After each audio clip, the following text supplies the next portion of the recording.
The text came at 11:47 p.m. on a Tuesday, right after I'd finished a 16-hour shift fixing a busted hydraulic system on a corporate jet. My hands still smelled like aviation fuel, and my back ached like hell, but I figured Nadine might want to know I'd made it home alive. Instead, I got this. I'm staying at a spa hotel for a few days. The massage therapist knows how to please me, unlike you. Before we dive deeper into this story, I have one small request. Please subscribe, drop a like, comment, and hit that hype button to boost this channel so more people can discover these incredible Reddit stories. I stared at my phone screen until the words burned into my retinas. 23 years of marriage, and my wife decides to blow it up with a text message that reads like a bad soap opera script. No build-up, no, we need to talk, just a digital middle finger served with a side of humiliation. Well, Grant, I said to my empty kitchen, guess she finally found her backbone. Too bad she used it to stab you and yours.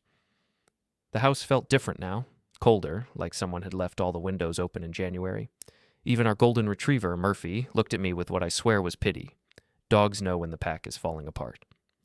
I poured 3 fingers of bourbon and sat at the kitchen table, reading that text over and over. The massage therapist knows how to please me, unlike you. Christ, she didn't even try to be subtle about it. Part of me almost respected the honesty. Almost. My phone buzzed again. Another text from Nadine. Don't wait up. I'm finally getting the attention I deserve. That's when something cold and sharp settled in my chest. Not heartbreak. I'd deal with that later. This was something else.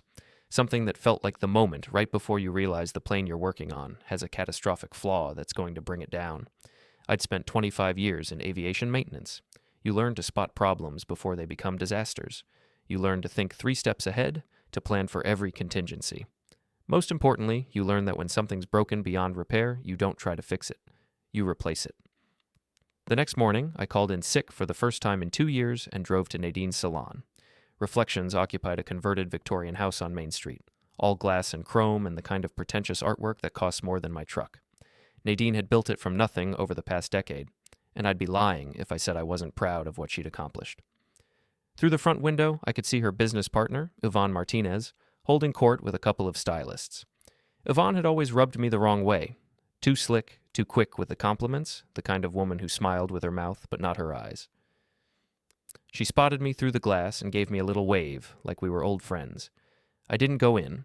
Instead, I sat in my truck and listened to the gossip floating out every time someone opened the door. She's been working late a lot lately, one of the stylists was saying, always talking about these professional development trips. Girl deserves it, another voice replied. She works harder than anyone I know. Professional development. Right. I'd seen the credit card statements. Spa treatments don't usually require overnight stays, and they definitely don't cost $800 a night. My phone rang. Tommy Kowalski, my old drinking buddy and former cop turned private security consultant.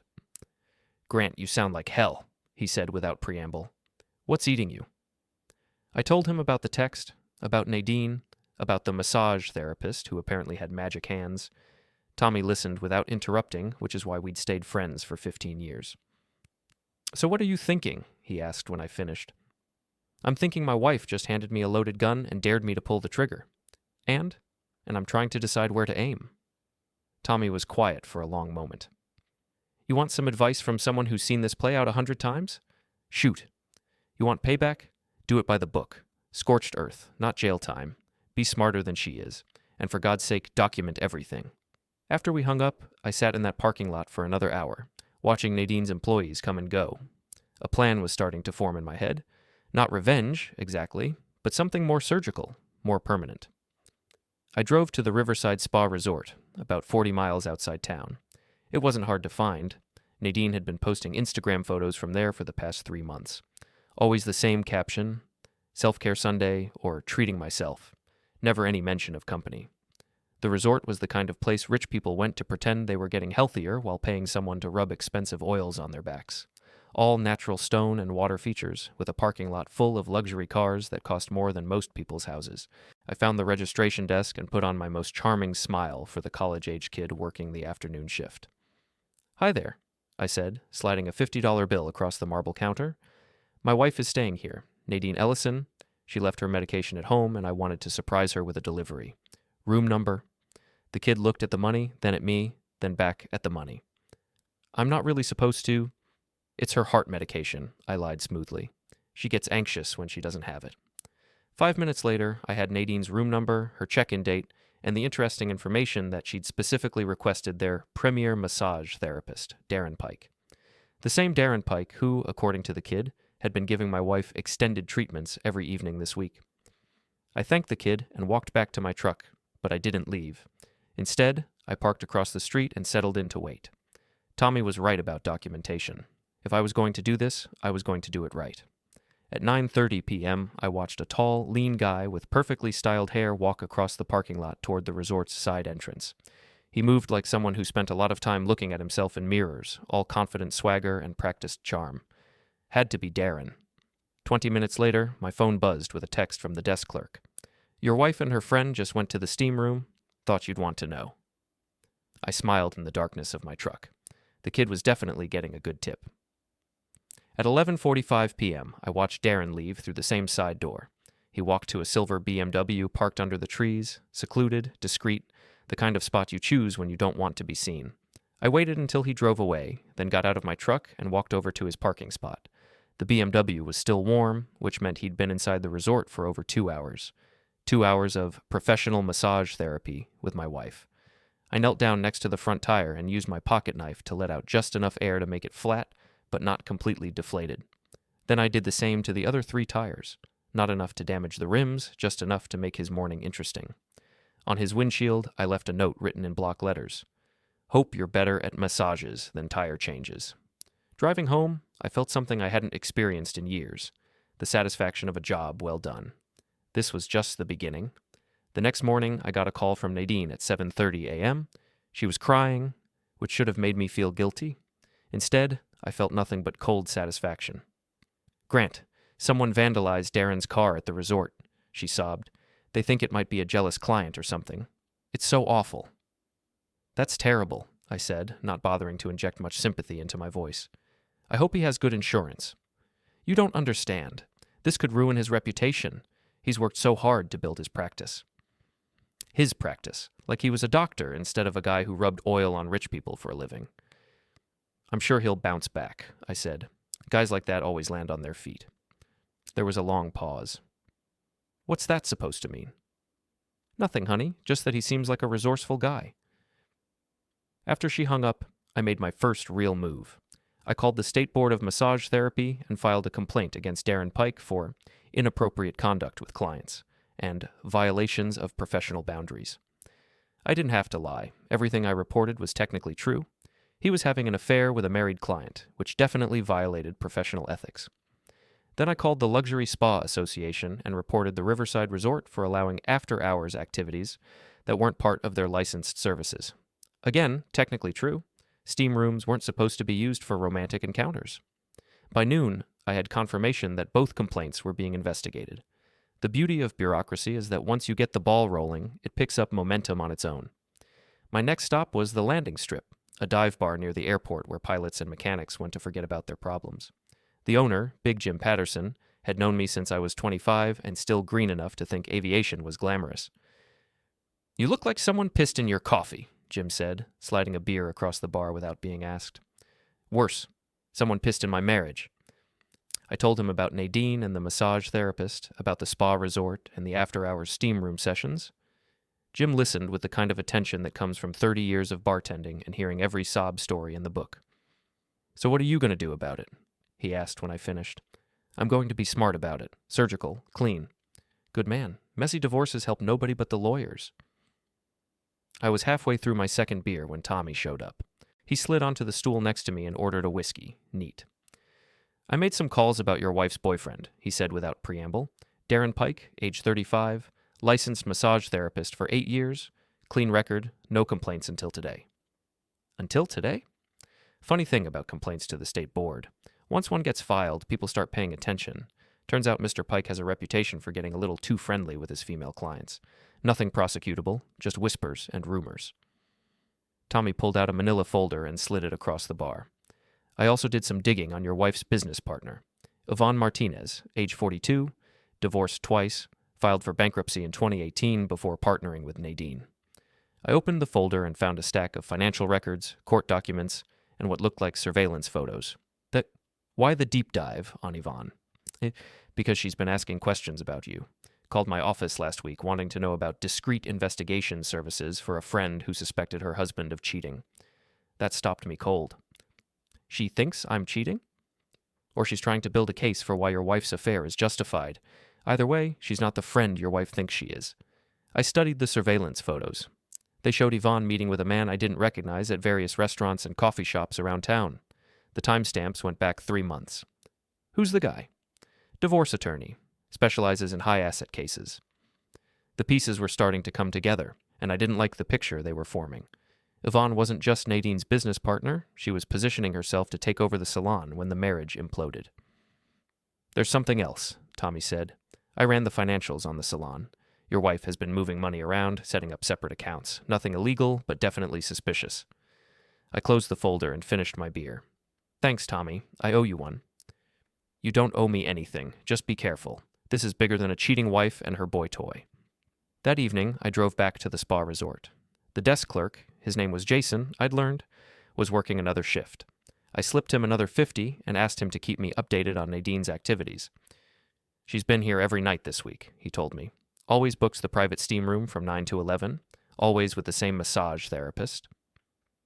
Has anyone else been asking about her? Jason looked nervous. There was a woman yesterday. Older, real put together. Said she was from some magazine doing a story on spa culture. Asked a lot of questions about Mrs. Ellison specifically. I showed him one of the surveillance photos of Yvonne. This woman? His eyes widened. Yeah, that's her. She seemed to know a lot about your wife already. I thanked Jason and walked back to my truck. But instead of leaving, I drove around to the back of the resort and parked behind a maintenance shed. If Nadine and Darren were keeping to their schedule, they'd be meeting in about an hour. At 9:15 p.m., I watched Nadine walk across the parking lot wearing a silk robe and carrying a small bag. She looked relaxed. Happy even. Like she was exactly where she wanted to be. 10 minutes later, Darren arrived. He'd gotten his tires fixed, but I noticed he was driving more carefully, looking over his shoulder. Good. A little paranoia never hurt anyone. I waited until they were both inside, then made my move. Instead of vandalizing Darren's car again, I did something smarter. I took photos. Lots of them. Time-stamped, GPS-tagged photos of both their vehicles in the parking lot during business hours that extended well past the resort's official closing time. Then I called the resort's main number and asked to speak to the manager. This is Grant Ellison, I said when she came on the line. I'm calling about some inappropriate activities involving your staff and guests. I have documentation that might interest you. The manager, her name was Patricia Wells, agreed to meet me in the lobby. She was a professional woman in her 50s who clearly took the resort's reputation seriously. I showed her the photos, explained about the after-hours steam room sessions, and suggested that allowing such activities might expose the resort to liability issues. Patricia's face grew more concerned with each photo. Mr. Ellison, I appreciate you bringing this to our attention. We'll be conducting a full investigation immediately. I'm sure you will. I'd hate for this kind of thing to get out to the media. Bad publicity can destroy a business. She assured me that the situation would be handled discreetly and professionally. I left my contact information and drove home, satisfied that I'd lit another fuse. The explosion came the next morning. Nadine called me at 6:30 a.m., and this time she wasn't crying. She was furious. What did you do? She screamed into the phone. The resort manager called and said they're suspending Darren pending an investigation. She mentioned photos and complaints and... Slow down, I said calmly. What are you talking about? Don't play dumb with me, Grant. I know you're behind this. Behind what? I'm just a guy who fixes airplanes. I don't have any influence over spa resort policies. The silence stretched between us like a taut wire. When she spoke again, her voice was cold and controlled. I'm coming home. We need to talk. Actually, that might be a problem. What do you mean? I mean, I had the locks changed yesterday. For security reasons. You understand? Another long silence. You can't lock me out of my own house. It's not your house anymore, Nadine. Check your email. My lawyer sent you some documents this morning. I hung up before she could respond. The truth was, I hadn't changed the locks yet, but I would before she got home, and I had sent her divorce papers, along with copies of all the photos and documentation I'd gathered. 2 hours later, I was installing new lock bolts when Yvonne's Mercedes pulled into my driveway. She got out wearing her usual business attire. Expensive suit, perfect makeup, predatory smile. Grant, honey, what's all this about? She asked, walking up to my front door like she owned the place. It's about truth, Yvonne. Something you might want to try sometime. Her smile faltered slightly. I don't know what you mean. I pulled out one of Tommy's surveillance photos and showed it to her. This is you meeting with David Chen, divorce attorney, 3 weeks ago. Want to explain what you were discussing? The color drained from her face, but she recovered quickly. I was getting advice about my own divorce. From 5 years ago, some financial issues came up. Bullshit. I showed her another photo.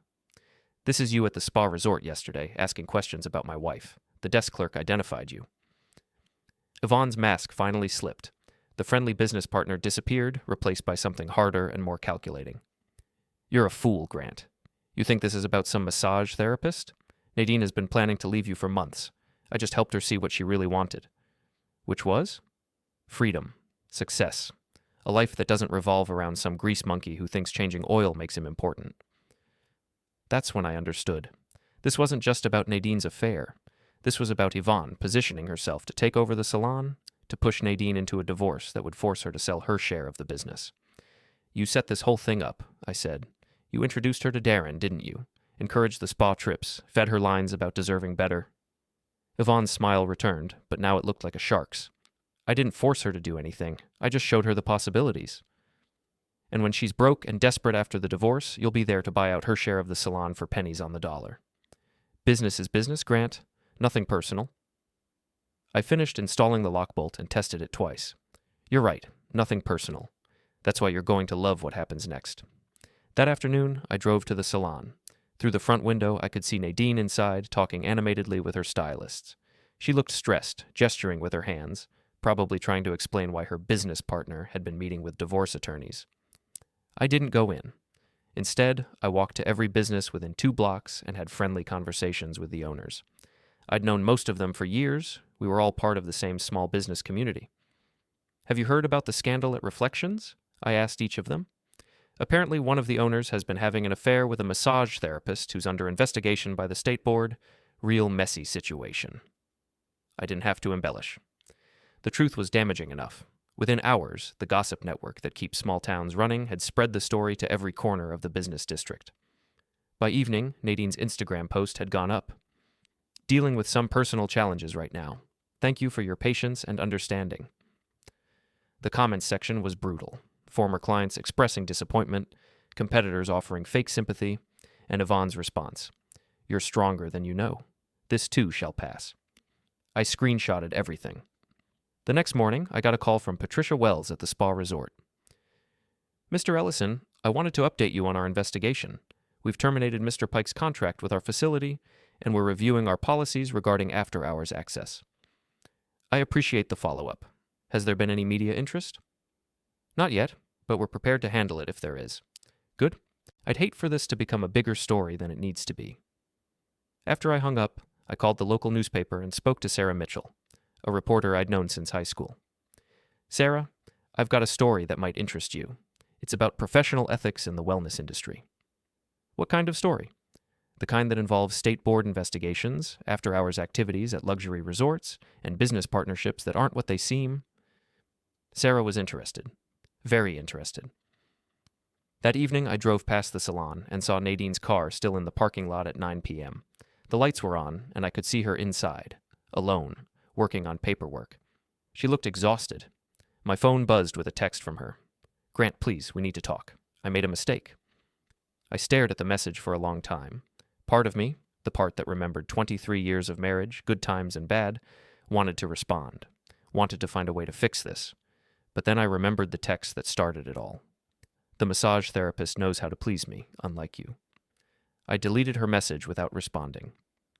The newspaper article came out on Thursday morning, front page of the business section. Sarah Mitchell had done her homework, crafting a story about professional boundaries in the wellness industry that managed to name names without crossing any legal lines. The article mentioned the state board investigation into Darren Pike, the policy changes at Riverside Spa Resort, and the unnamed local business owner whose marriage had been affected by the scandal. It was all technically factual, all completely legal, and absolutely devastating. By noon, Nadine's salon had lost 3 major clients and 2 employees. The phone was ringing constantly, some calls supportive, others not so much. I watched from across the street as Nadine and Yvonne stood in the front window, having what looked like a heated argument. That's when Tommy called with information that changed everything. Grant, you need to sit down for this. I dug deeper into Yvonne's background, and I found something interesting. I'm listening. Remember when you turned down that contract to service the corporate jets at Millfield Airport? About 3 years ago? I remembered. It had been a lucrative deal, but the timing was wrong. Nadine had just opened the salon, and I didn't want to take on the travel requirements. Yvonne was involved in that deal. Her ex-husband owned the management company that was bidding for the maintenance contract. When you passed, they lost the bid to a competitor. So they lost about $2 million in potential revenue. Her divorce settlement was tied to that deal. When it fell through, she got half of nothing instead of half of something substantial. I felt something cold settle in my stomach. You're telling me this is about a business deal from 3 years ago? It gets better. Guess who recommended Darren Pike to Nadine as a massage therapist? Yvonne. Bingo. And guess who's been paying for some of Nadine's spa treatments through a shell company she set up? The pieces were falling into place, and the picture they formed was uglier than I'd imagined. This wasn't just about Yvonne taking over the salon. This was personal revenge for a business deal that had cost her a fortune. She's been playing a long game, I said. 3 years long. She partnered with Nadine, gained her trust, then systematically destroyed your marriage to get back at you for that airport deal. I thanked Tommy and hung up, then sat in my truck staring at the salon. Through the window, I could see Yvonne consoling Nadine, probably feeding her more lies about how this was all my fault, how I was the villain in this story. That evening, I did something I hadn't done in months. I called Nadine. Grant? She sounded surprised, hopeful. We need to talk, all 3 of us. 3 of us. You, me, and Yvonne. Tonight, the landing strip at 9 o'clock. I don't think that's a good idea. Things are complicated right now. They're about to get a lot less complicated. Trust me. The landing strip was busy for a Thursday night, filled with the usual crowd of pilots, mechanics, and airport workers. I'd chosen it deliberately, neutral ground where I had allies if things went sideways. Nadine arrived first, looking nervous and out of place in her designer clothes. She'd lost weight over the past week, and there were dark circles under her eyes. Grant, I'm glad you called. We need to fix this. Fix what, exactly? Our marriage. I know I made mistakes, but nothing. Sit down and wait for Yvonne. Yvonne arrived 10 minutes later, scanning the room like she was looking for exits. She'd traded her usual business attire for jeans and a sweater, probably trying to blend in. It didn't work. This is cozy, she said, sliding into the booth across from us. What's this about, Grant? I pulled out a manila folder and spread its contents across the table. Bank records, surveillance photos, phone logs, and a printed copy of the airport maintenance contract from 3 years ago. It's about truth, something you've been in short supply of lately. Nadine looked confused, but Yvonne's face went carefully blank. I don't know what you think you found, Yvonne said, but I found evidence that you've been planning this for 3 years, ever since I cost you $2 million by turning down that airport contract. I showed them the financial records. You've been paying for Nadine's spa treatments through a shell company. You introduced her to Darren Pike. You encouraged the affair. Nadine was staring at the documents like they were written in a foreign language. That's not true. Yvonne's my friend. She's been supporting me through this difficult time. Supporting you right into a divorce that will force you to sell your share of the salon to her for a fraction of what it's worth. I pulled out the surveillance photos of Yvonne meeting with the divorce attorney. She's been planning to buy you out since before your affair even started. The color drained from Nadine's face. She turned to Yvonne, waiting for a denial that didn't come. Business is business, Yvonne said finally. Nothing personal. Nothing personal? Nadine's voice rose, drawing attention from nearby tables. You destroyed my marriage for a business deal? I didn't destroy anything. I just showed you what was already broken. That's when I played my ace. I pulled out my phone and hit play on an audio file Tommy had helped me obtain. Yvonne's voice came through the speaker, clear and unmistakable. The key is to make her feel unappreciated at home. Keep suggesting that she deserves better, that her husband doesn't understand her. Once she starts believing that, the rest is easy. The voice responding was Darren Pike. And you're sure she'll go for it? Trust me, I know exactly which buttons to push. Nadine looked like she'd been slapped. The entire bar had gone quiet, everyone listening to the damning recording. You played me, Nadine whispered. You played both of us. Yvonne stood up, her composure finally cracking. You were always weak, Nadine. I just gave you an excuse to do what you wanted to do anyway. That's when Big Jim Patterson stepped up to our table, all 6'4", 250 pounds of him. Ladies, he said in his gravelly voice, I think it's time for you to leave." Yvonne grabbed her purse and headed for the door without another word. Nadine started to follow, then stopped and turned back to me. "Grant, Save it. We'll let the lawyers sort it out from here." She left, and I sat alone in the booth, surrounded by the evidence of 3 years of manipulation and betrayal. The bar slowly returned to its normal volume, but I could feel people watching me, waiting to see what I'd do next. Tommy appeared at my table carrying 2 beers. "Hell of a show," he said, sliding one across to me. "What's your next move?" I looked at the documents scattered across the table, then at my phone, which was already buzzing with text messages from Nadine. I'm going to finish what she started. The annual Downtown Business Association Gala was held every year at the Marriott, a chance for local entrepreneurs to network, celebrate successes, and pretend they all liked each other. I'd attended exactly once in 25 years, finding the whole thing pretentious and boring. This year was different. This year I had something to say. The event was black tie optional, which meant I wore my best suit and only tie. Nadine was there, of course, sitting at a table with other salon owners and looking like she'd rather be anywhere else. Yvonne sat beside her, playing the role of supportive business partner one last time. I'd spent the week since our confrontation at the landing strip making final preparations. The divorce papers were filed, the financial records were secured, and I'd had several productive conversations with the state licensing board, the IRS, and a few other interested parties. The gala followed its usual format: cocktail hour, dinner, speeches from various business leaders, and an open mic session where anyone could speak for 5 minutes. I'd signed up for that last part. During dinner, I watched Yvonne work the room, shaking hands and making connections like nothing had changed. She was good at it. I had to give her credit. Even knowing what I knew about her, she came across as professional and charming. Nadine, on the other hand, looked miserable. She picked at her food and barely spoke to anyone. Every few minutes, she'd glance in my direction, but I pretended not to notice. When they called my name for the open mic, a murmur went through the crowd. Grant Ellison wasn't known for public speaking. Most people probably expected some awkward thank you to the aviation community. I walked to the podium and looked out at 200 of the area's most successful business owners. The room went quiet, waiting. "Good evening," I began. "For those who don't know me, I'm Grant Ellison. I've been maintaining aircraft in this community for 25 years, and I've learned a few things about how systems work." I paused, letting that sink in. In aviation, we have something called a failure analysis. When something goes wrong, we don't just fix the immediate problem. We trace it back to its root cause. We ask, what really made this system fail? I could see Nadine shifting uncomfortably in her seat. Yvonne was watching me with the intensity of a hawk. Recently, I had to do a failure analysis on my own life. My marriage fell apart, and at first, I thought I knew why. Infidelity, betrayal, the usual reasons marriages fail. The room was completely silent now. You could have heard a pin drop. But when I dug deeper, I found something more interesting. I found evidence of systematic manipulation, a 3-year campaign designed to destroy my marriage for financial gain. I pulled out a remote control and clicked it. The hotel's projection screen lit up with a financial document. This is a bank record showing payments from Martinez Holdings LLC to Riverside Spa Resort. 47 payments over 18 months, totaling $38,000. Another click. A different document appeared. This is a contract between Martinez Holdings and Darren Pike for consulting services. Interesting work, if you can get it. Yvonne was on her feet now, heading for the exit, but hotel security, Tommy's guys, were blocking the doors. The really fascinating part, I continued, is the timeline.